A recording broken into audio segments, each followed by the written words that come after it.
ఇది మొన్న ఈ మధ్య కాలంలో లేనిది మొన్న 'దిల్ రాజు' గారి సినిమాతోటి ప్రారంభమైంది మళ్ళీ. అప్పుడు చాలా ప్రయత్నాలు చేసి మేమందరం ఇదివరకటి నుంచి ఛాంబర్‌లో ఒక సెల్ పెట్టుకున్నాం. అంటే కంటిన్యూయస్‌గా వచ్చిన పైరసీలు చిన్నయైనా, పెద్దయైనా ఏ సినిమాకైనా ఆ పైరసీని డౌన్ చేయడం కోసం మేము ఇక్కడ కొంత అమౌంట్ పే చేస్తే ఇక్కడ ఆ సెల్లు అదే పని మీద ఉంటారనమాట పగలు, రాత్రుళ్ళు.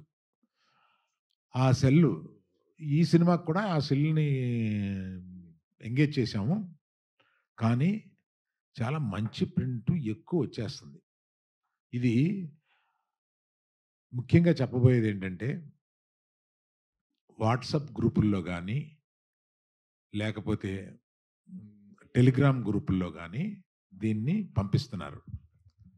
రేపెల్లుండిలో మేము కొంతమంది యాడ్మిన్‌ని పసిగట్టాము.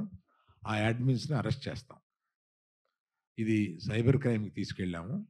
సైబర్ క్రైమ్ నుంచి ఒక్కసారి గ్రహించాల్సిందేంటంటే, ఈ గ్రూపుల్లో మీరు పంపిస్తారే యాడ్మిన్స్ మీరు జాగ్రత్తగా ఉండండి.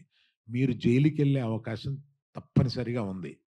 మేము దీన్ని కొంచెం పెద్దదిగా చేసి, కొంచెం పట్టుబట్టేలాగా పట్టుదలతో ఉన్నాం దీన్ని. అందువల్ల హెచ్చరించడం ఏంటంటే, ఇది ఒక క్రైమ్. ఈ మధ్య మర్చిపోయాము మనం. కానీ ఇది ఒక క్రైము. దీనికొక ఇదివరకన్నా సైబర్ సెల్స్ చాలా పనిచేస్తున్నాయి. ఇదివరకు ఉన్నంత కష్టం కాదు. ఇప్పుడు పట్టుకోవడం కూడా ఇక కుర్రోళ్ళు సరదాగా వెబ్‌సైట్‌లో పెడుతూ ఉంటారు. ఆహ్,